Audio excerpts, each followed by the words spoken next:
a-t-il sous le château de Gisors? Une chapelle fantôme? Pourquoi n'a-t-on rien trouvé? La réponse à toutes ces questions se trouve peut-être dans la personnalité de Roger Laumois. C'était un homme charmant, M. Laumois. C'était un homme extrêmement agréable, très simple d'origine, mais c'était un homme de qualité. C'était un homme que j'ai trouvé remarquablement gentil, intelligent d'ailleurs. À le voir, on n'avait pas le sentiment du tout qu'on avait affaire à quelqu'un qui rêvait. On avait l'impression de quelqu'un tout à fait sensé. Il n'y a pas de doute que lui y croyait, dur comme fer. Hein. Il y croyait certainement. Je suis persuadé que lui n'avait pas le sentiment d'exploiter qui que ce soit. Ah, mon sentiment personnel, c'était la réalité. Parce que, vraiment, pour pouvoir dessiner des croquis, dessiner l'intérieur de la crypte avec les coffres, c'est dommage que je n'ai pas gardé les papiers. Hein. Mais il nous avait fait une description tellement précise, vraiment, ça ne peut pas s'inventer. C'était un type qui croyait énormément à ce qu'il faisait. Dire qu'il était illuminé, non, je ne crois pas. Et écoutez, il n'était pas plus illuminé que la tête de Rubinstein jouant une sonate de Chopin. Ça pouvait passer pour un illuminé, oui. Mais vraiment, moi qui le connaissais quand même assez bien, j'en crois rien. Parce que quand il parlait de ses fouilles, vraiment, il était transfiguré. Un homme tout simple, tout simple, tout simple. Un bonhomme drôle, mais à savoir s'il avait tous ses esprits, ça je peux pas le dire directement.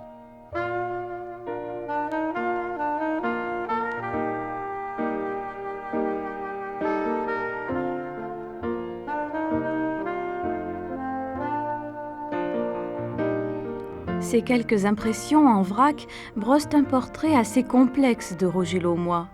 Comment s'y retrouver?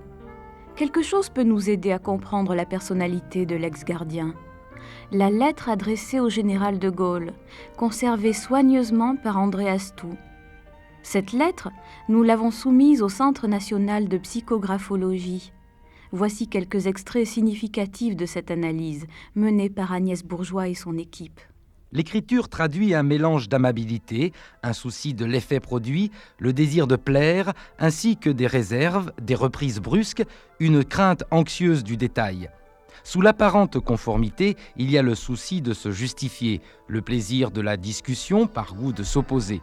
Cette attitude semble provenir d'un orgueil non satisfait qui pousse le scripteur à se mettre en avant avec un subtil mélange de savoir-faire et de maladresse. La propension à s'illusionner sur soi-même existe en raison d'un certain idéalisme et d'une certaine naïveté d'autre part. La forte ambition personnelle décelable peut mener le scripteur à des actions étudiées en fonction de l'intérêt personnel qu'il peut y glaner. Doté d'une vitalité moyenne, le scripteur tire sa force de la persévérance avec laquelle il tente de s'affirmer.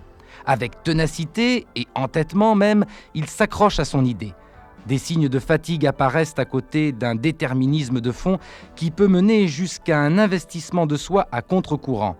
Le scripteur creuse sa place avec acharnement et courage, s'identifie totalement à son but.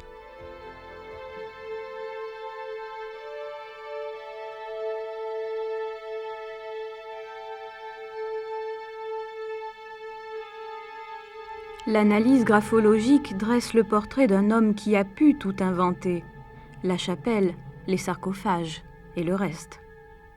Maintenant, pour en avoir le cœur net, il faut remonter le temps jusqu'en 1961, à l'époque où l'administration fit parvenir un ordre de fouille à l'entreprise Lanctuy. Pour Pierre Coudrette, directeur du département Monuments historiques, il s'agissait de rouvrir le puits sur les indications d'un jardinier du château, ami de Laumois. D'après cet homme, on devait y retrouver une massette oubliée par l'ex-gardien. Nous avons fait un puits à l'emplacement donc indiqué par ce jardinier et dès le départ, nous avons eu la quasi-certitude qu'on était au bon endroit, puisqu'au fur et à mesure que nous descendions, nous avons trouvé des vestiges de soit un manche de pelle, soit un morceau de fer, soit, je ne sais plus, il y a toute une liste qui a été indiquée avec précision à l'administration à quelle altitude on trouvait ces éléments. Donc, et on voyait bien que la terre avait été remuée. Donc on avait déjà la certitude d'être au bon emplacement. Nous sommes descendus à une vingtaine de mètres environ, et sans avoir trouvé cette galerie.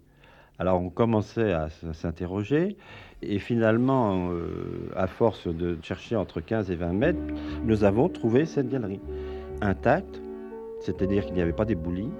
C'était vraiment un terrier ou une renardière, parce que ça faisait environ 70 de large sur 50 de hauteur, c'est-à-dire qu'on ne pouvait y aller que un petit peu comme les Indiens, c'est-à-dire en rampant avec les coudes et les genoux.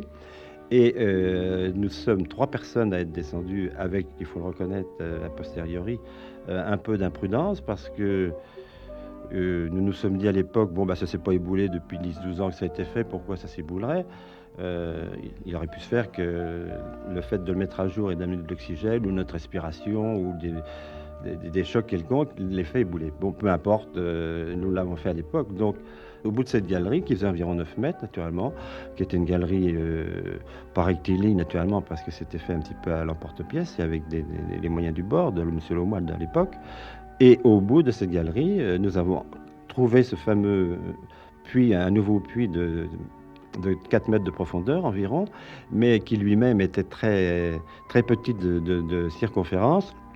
Et dans le fond de ce puits, nous avons trouvé la massette en bronze ou en laiton dont le jardinier nous avait parlé.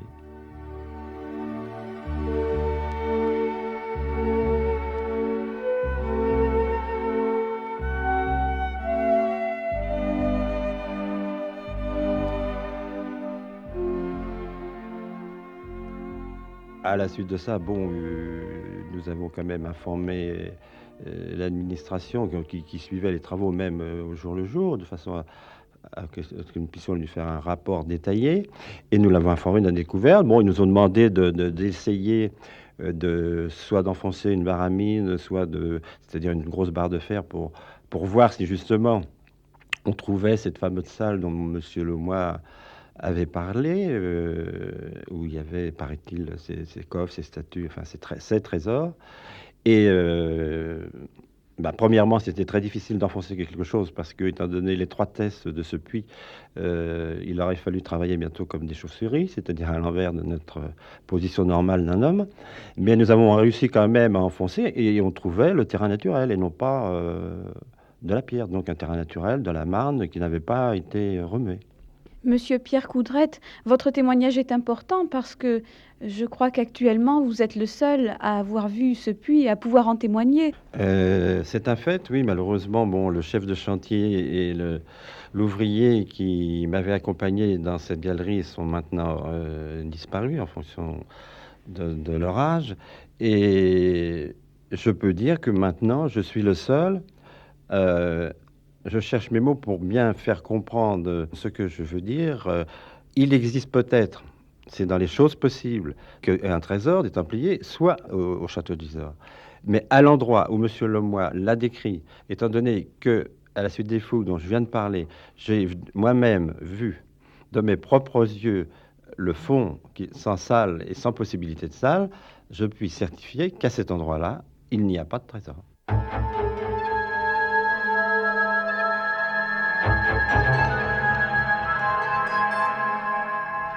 Le puits, rebouché 2 fois, allait donc être rouvert en 1962 sur l'initiative d'André Malraux. Nous retrouvons donc Roger Lemoine devant sa taupinière, en présence des officiels et des notables de Gisors. Une scène rapportée par le père Adeline. Tous ceux qui voulaient voir avaient été invités à une confrontation. Et alors, on l'a fait venir, et on l'a fait descendre. Et quand il est remonté, il est fondu en larmes. Ainsi nos rêves s'écroulent. Roger Lemoine était un pauvre fou. Il n'y a rien à Gisors. Et pourtant, la chapelle existe.